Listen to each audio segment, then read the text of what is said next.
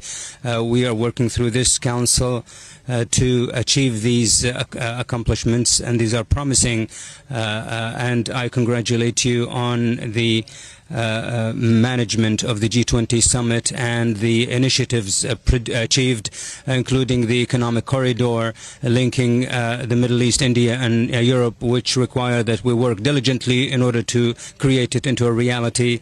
The Indians in Saudi Arabia had a large part in the economic growth of Saudi Arabia. Today they are 7% of the population of Saudi Arabia, and we consider them to be a part of Saudi Arabia. We watch and take care of them like we take care of our own citizens. We hope that this council will meet the aspirations of our people, and we wish us success.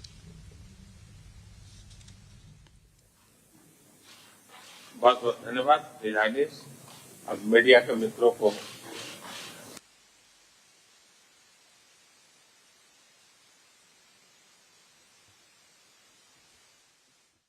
तो ये सीधी तस्वीर आप देख रहे थे Hyderabad house से, जहां प्रधानमंत्री नरेंद्र मोदी ने सीधे तौर पर कहा कि दोनों देशों के बीच रणनीतिक साझेदारी परिषद की जो पहली बैठक है, ये न सिर्फ दोनों देशों के संबंधों में एक नई ऊर्जा भरेगी, नई दिशा देगी, और इसके साथ साथ आवश्यकता आज के समय में किस तरीके से जो बेहतर संबंध है दूसरे देशों के साथ हमारे हो सकें।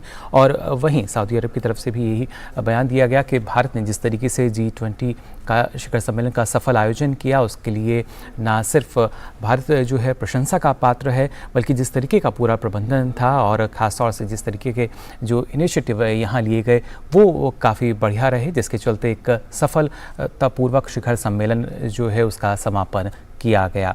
तो सीधी तस्वीरें फ़िलहाल आप यहाँ देख रहे थे हैदराबाद हाउस से। आपको बता दें सऊदी अरब के जो किंग हैं वो फ़िलहाल 3 दिवसीय राजकीय यात्रा पर यहाँ मौजूद हैं, और अब से इससे पहले की जो तस्वीरें हैं वो भी आपने देखी थी जब उनका औपचारिक स्वागत राष्ट्रपति भवन में किया गया था। फ़िलहाल बुलेटिन में सिर्फ इतना ही, लेकिन देश और दुनिया की तमाम खबरों के लिए आप देखते रहिए DD न्यूज़। मुझे दीजिए अनुमति, नमस्कार।